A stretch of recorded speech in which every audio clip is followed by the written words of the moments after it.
Oops! Andito na naman si Uncle Tak. Ngayong araw nga pala ay duty ulit namin kaya eto nagkasabay-sabay kaming lumakad patungo sa aming trabaho. Sa 12 minuto namin paglalakad ngayon andito na kami sa aming trabaho. Ito ang Seven Sister.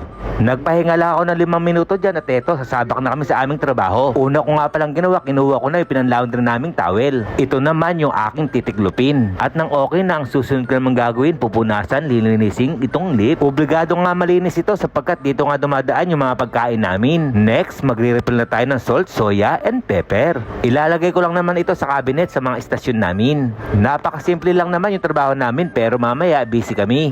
Ang susunod kong gagawin ay pupunasan ko lang itong sopa. Tatanggalin, aalisin ko lang yung mga alikabok at mga buhok. At para sa ganun, pag umupo yung guest, malinis. Bago nga palang lahat, malugod akong bumabati na isang magandang araw sa aking barangay. Barangay Cabuk, Cabanatuan City, lungsod pa rin ng Nueva Ecija. Ngayon, balik na tayo sa aking trabaho. At nang lumipas ng 20 minuto, tapos na rin yung trabaho namin. Saktong-sakto, dumating na rin yung stopod namin. Eto nga pala yung tuna salad at french fries. Kumuha na nga kami dyan sapagkat may baon nga kami. Eto nga yung sinigang na isda, langgonisa, luncheon meat, menudo, at lechon kawali. Kaya itong Uncle Tax nyo, busog na naman. Salamat Lord sa mga blessing na binibigay nyo at sa pagkain. Amen. Tara muna mga uncle.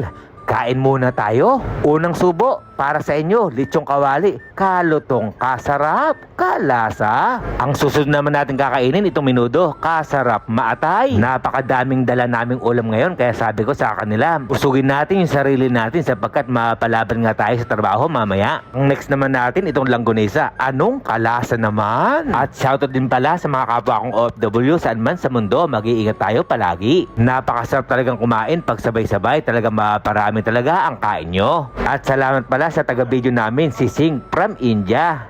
Ang next naman natin kakainin itong isda at syempre magulay naman tayo itong okra para balanse itong kinakain natin. Kaya mga uncle, i-comment nyo naman dito kung saan umabot ang video ito. Kaya hanggang dito na lang. Ito po yung Uncle Tax. Ingat!